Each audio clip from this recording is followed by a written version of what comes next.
Saya jemput Datuk Seri Amiruddin bin Syari, Gombak. Silakan.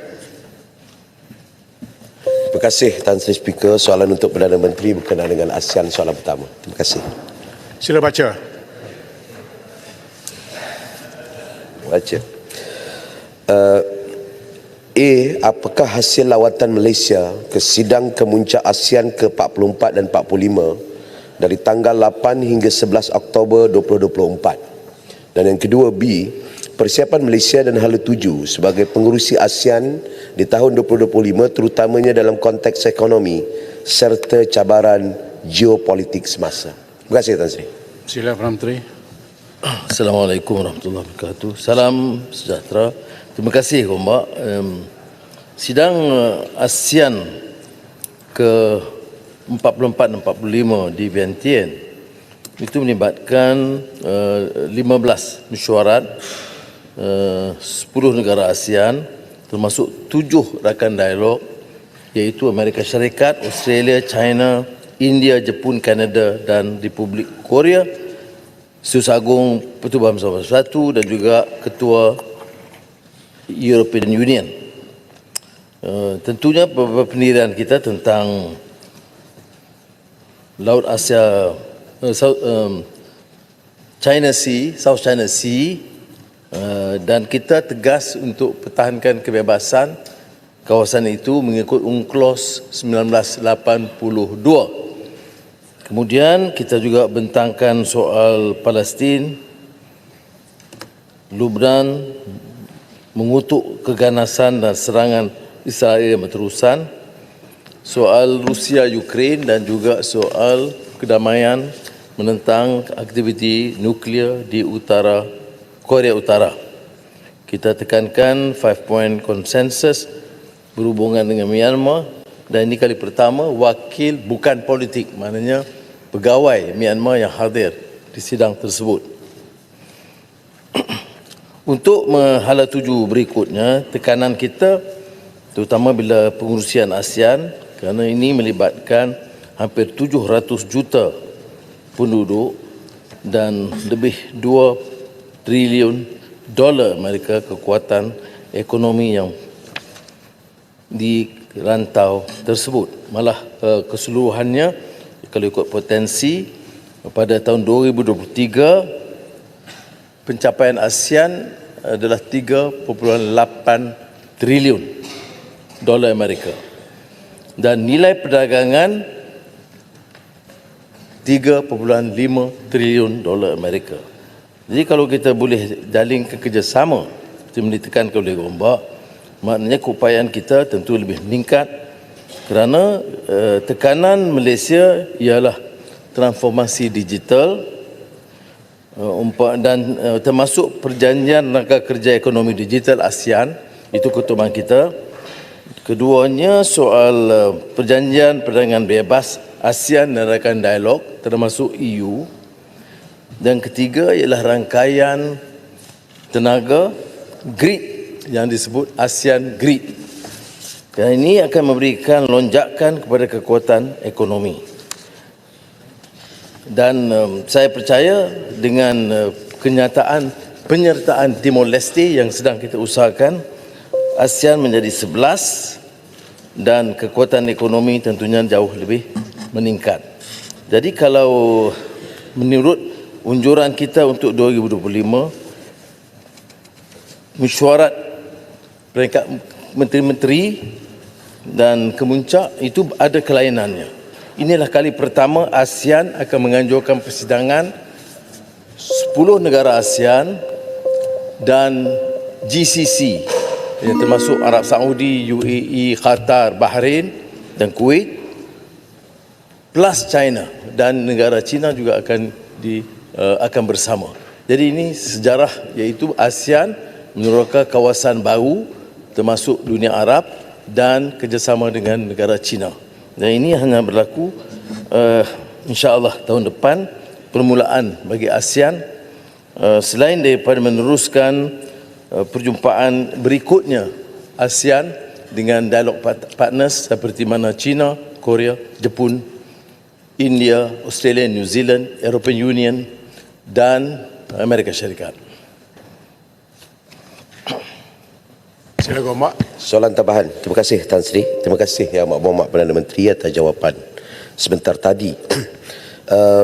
Dalam tempoh 10 tahun ke belakang, kita dapati ASEAN sering dianggap sebagai masa depan kerana kestabilannya, dan sekarang terbukti apabila beberapa rantau-rantau sedang berdepan dengan kemuncak masalah geopolitik dan juga isu-isu yang berbangkit. Soalan saya kepada Perdana Menteri, apakah moral kompas yang digunakan oleh ASEAN di masa depan untuk memastikan kestabilan ASEAN itu dapat dipelihara di saat kita menangani masalah-masalah geopolitik seperti hubungan China dan Amerika Syarikat, dan tidak ketinggalan isu-isu yang berlarutan di dalam ASEAN, sebagai contoh kes yang melibatkan Rohingya yang turut memberi kesan kepada negara-negara jiran dan termasuk Malaysia. Yang pertama.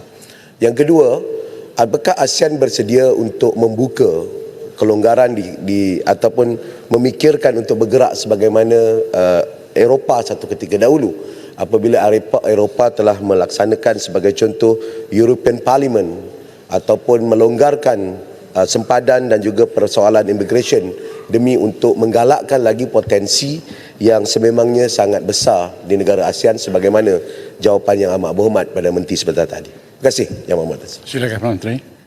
Terima kasih Gombak. Pertamanya, soal kerangka geopolitik, ASEAN capai kesepakatan soal muafakat konsensus 5 perkara dalam semua hubungan dengan ke arah penyelesaian Myanmar. Dan kita bagi laluan, walaupun kita tidak iktiraf rejim sekarang, laluan untuk ada perbincangan cara tidak formal dengan Myanmar dengan maksud menarik Myanmar dengan syarat-syarat yang ditetapkan, termasuk secara inklusif bincang dengan rejim junta, pembangkang dan juga negeri-negeri sekutu di dalam rantau di Myanmar dengan suku-suku kaum yang pelbagai. Itu jadi ada konsensus, pendirian tidak berganjak. Keduanya soal Laut Cina Selatan. Laut Cina Selatan dia terikat, saya katakan tadi, dengan prinsip asal dulu pengasas ASEAN menyebut neutrality, tapi kita sebut sekarang centrality, supaya hubungan kita dengan semua negara tidak terjejas. Tumpuan ASEAN adalah pertumbuhan ekonomi. Economic fundamentals menjadi suatu ukuran atau kriteria utama, dan kita tidak mahu ASEAN menjadi gelanggang percaturan atau pertembungan kuasa-kuasa besar. Dulunya Amerika dan Soviet Union, sekarang ini Amerika dengan negara China. Sebab itu hubungan kita dengan negara China terus kita tingkatkan, dan sekarang apabila kita mendekati BRICS dan beberapa negara ASEAN sudah mengambil keputusan yang sama. Tetapi dalam hal Laut Cina Selatan, saya sebut tadi, kita terikat dengan persetujuan supaya kawasan ini mesti kawasan beri laluan bebas. Segala pertikaian mesti melalui rundingan, sama ada bilateral atau multilateral dalam konteks ASEAN, dan prinsipnya adalah prinsip UNCLOS 1982. Soal saya katakan tadi, yang penting bagi kita ialah fokus kepada pertumbuhan ekonomi. Apakah ada jaringan seperti mana berlaku di EU? Saya tidak fikir ia akan berlaku segera, tetapi peningkatan dari segi grid tenaga itu sudah dipersetujui. Maknanya dua perkara asas yang akan menyebabkan hubungan kaitan di antara jaringan di antara negara-negara ASEAN itu lebih kukuh ialah melalui digital link, dan juga dari segi apa yang disebut sebagai grid tenaga daripada Kemboja, Laos melalui Malaysia ke negeri lain. Yang lain itu seperti yang saya sebut, teras itu adalah perdagangan dan pelaburan, enhancing trade and investment, inklusif dan mampan, dan promoting integration and connectivity of economies. Sebab itu saya katakan semua perbincangan kita tertumpu kepada mengangkat kekuatan ekonomi ASEAN secara bebas untuk menjalin hubungan ekonomi dan perdagangan dengan semua negeri dan rantau. Ya, Kota Baru. Terima kasih Tan Sri Yang Di-Pertua. Terima kasih Yang Amat Perdana Menteri dan tahniah kerana kita akan menjadi pengurusi ASEAN 2025. Selaras dengan itu, saya ingin tahu apakah pendekatan dan strategi Malaysia untuk memanfaatkan saluran diplomasi menerusi kita menjadi pengurusi ASEAN ini dalam rangka kita menyelesaikan isu tuntutan bertindih terutamanya di Laut Cina Selatan susulan baru-baru ini ketetapan ASEAN itu sendiri untuk menggesa supaya rumusan awal Kod Tata Laku atau COC di Laut Cina Selatan itu diselesaikan dengan segera dalam sidang kemuncak ASEAN baru-baru ini. Dan langkah ini penting mengambil kira laporan insiden kapal-kapal tentera laut asing yang didapati berada di pelantar minyak luar pesisir di Malaysia sejak kebelakangan ini, serta tidak kurang juga berlakunya insiden kebocoran dokumen diplomatik Malaysia-China sebelum daripada ini. Mohon penjelasan. Terima kasih. Terima kasih Kota Baru. Pendekatan seperti saya sebut, centrality ASEAN ialah melalui rundingan dan dialog, tapi kita dari segi Malaysia tidak berganjak dari tuntutan dan pendirian kita tentang kawasan milik Malaysia. Sebab itu penerusan cari gali oleh Petronas termasuk di kawasan Kashawari itu diteruskan walaupun dibangkitkan oleh negara China, kita kata kita akan teruskan tetapi tidak pernah menutup ruang untuk berbincang dengan mana negara. Malaysia punya isu dengan semua negara jiran, dengan Thailand, dengan Filipina, dengan Indonesia, Singapura umpamanya, ya, dan Brunei, ya. Dan sebab itu kita kurang setuju bila permasalahan pertelingkahan sempadan ini hanya dirojok pada satu negara umpamanya China. Padahal kita punya masalah. Dan masalah ini tidak menjejaskan hubungan diplomatik. Masalah ini tidak menjejaskan hubungan perdagangan dan persahabatan akrab dengan jiran-jiran kita. Pendirian yang sama kita lakukan. Tetapi kita juga seperti mana disebut di Kota Baru akan terus menegur dan membantah sekiranya perairan kita itu digunakan untuk laluan pertahanan tanpa izin Malaysia. Tentang Kod Tata Laku di dalam mesyuarat ASEAN lalu di hadapan Amerika dan China dan termasuk Jepun, Korea dan ASEAN, saya tegaskan tentang keperluan dialog terikat kepada UNCLOS 1982 kerana perjanjian Pertubuhan Bersama-Sama itu mengikat semua dan saya lihat respon daripada negara China adalah bersetuju penyelesaian mengikut kerangka UNCLOS. Ya. Baik, saya input Tampin. Terima kasih Tan Sri Speaker. Menjelang ASEAN 2025, tentu sekali banyak mesyuarat dan program-program yang akan diadakan sepanjang tahun 2025, khususnya di wilayah Persekutuan dan Putrajaya. Persoalan saya kepada Yang Amat Berhormat Perdana Menteri, bagaimanakah kita boleh menggalakkan penyertaan kerajaan negeri dan juga pihak swasta untuk bersama-sama kerajaan persekutuan agar sama-sama mendapat faedah dan limpahan ekonomi sepanjang tempoh penganjuran ASEAN 2025. Terima kasih. Silakan. Terima kasih Tampin. Keputusan kita ialah selain daripada anjuran utama ketua-ketua negara di Kuala Lumpur kerana isu logistik yang tak mampu ditangani di negeri lain, kerana melibatkan sekurang-kurangnya ketua 25-30 negara.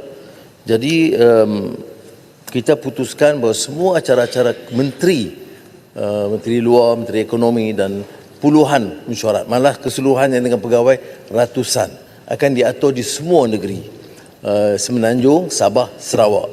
Malah saya juga telah memutuskan kerana beberapa negeri umpamanya katalah Perlis atau Kelantan tidak mencukupi untuk menjadi penganjur, kita akan cuba mengatur supaya ada perbincangan di kalangan di peringkat pegawai ASEAN ataupun sekurang-kurangnya kunjungan ke negeri tersebut supaya tidak ada negeri yang tertinggal dalam bidang itu.